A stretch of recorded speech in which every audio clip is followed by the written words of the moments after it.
சட்டமன்ற பொதுத் தேர்தல் 2026 அனைத்து இந்திய அண்ணா திராவிட முன்னேற்ற கழக முதற்கட்ட தேர்தல் வாக்குறுதிகள். தமிழ்நாட்டின் 17வது சட்டமன்ற பேரவைக்கான பொது தேர்தல் விரைவில் நடைபெற உள்ளதை முன்னிட்டு மக்கள் நலன் ஒன்றை மட்டுமே குறிக்கோளாக கொண்டு செயல்பட்டு வரும் அனைத்து இந்திய அண்ணா திராவிட முன்னேற்ற கழகத்தின் சார்பில் அளிக்கப்படும் முதல் கட்ட தேர்தல் வாக்குறுதிகள். வாக்குறுதி எண் 1, மகளிர் நலன் குல வழக்கு திட்டம். சமூகத்தில் பொருளாதார சமநிலையை உருவாக்கிட குலவிளக்கு திட்டத்தின் மூலம் அனைத்து குடும்ப அட்டைதாரர்களுக்கும் ஒவ்வொரு மாதமும் உதவித்தொகையாக ரூபாய் 2000 வழங்கப்படும்.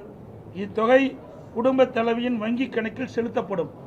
வாக்குறுதி எண் 2, ஆண்களுக்கும் மகளிருக்கும் கட்டணமில்லா பேருந்து பயண திட்டம். நகர பேருந்துகளில் பயணம் செய்யும் ஆண்களுக்கு கட்டணமில்லா பேருந்து பயண திட்டம் செயல்படுத்தப்படும். ஏற்கனவே நடைமுறையில் இருக்கும் நகர பேருந்துகளில் பயணம் செய்யும் மகளிருக்கான கட்டணமில்லா பேருந்து பயண திட்டம் தொடர்ந்து செயல்படுத்தப்படும். அறிவிப்பு எண் 3, அனைவருக்கும் வீடு அம்மா இல்லம் திட்டம். அம்மா இல்லம் திட்டம் மூலம் கிராமப்புறங்களில் குடியிருப்பதற்கு சொந்த வீடு இல்லாதவர்களுக்கு அரசே இடம் வாங்கி கான்கிரீட் வீடுகள் கட்டித்தரப்படும்.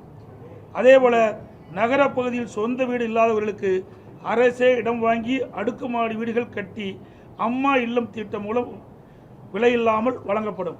அதை போலவே ஒரே குடும்பத்தில் வசிக்கும் பட்டியலின மக்கள் அவருடைய மகன்கள் திருமணமாகி தனி குடித்தனம் செல்கின்ற போது அரசே இடம் வாங்கி அவர்களுக்கு கான்கிரீட் வீடுகள் கட்டித்தரப்படும்.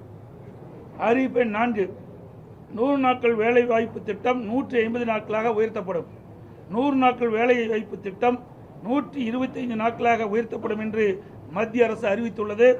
கிராமப்புறங்களின் வளர்ச்சிக்கான இத்திட்டம் 150 நாட்கள் வேலைவாய்ப்பு திட்டமாக உயர்த்தப்படும். அறிவிப்பு 5, அம்மா இருசக்கர வாகனம் வழங்கும் திட்டம்.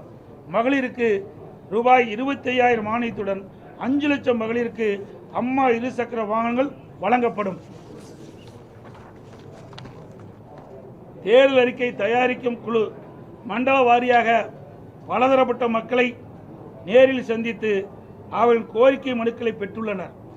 இப்பணி நிறைவடைந்ததும் அனைத்து இந்திய அண்ணா திராவிட முன்னேற்ற கழகத்தின் சார்பாக குழு தயாரிக்கப்பட்ட அறிக்கையை அறிவிப்புகளாக வெளியிடப்படும் என்று மகிழ்ச்சியுடன் தெரிவித்துக் கொள்கிறேன்.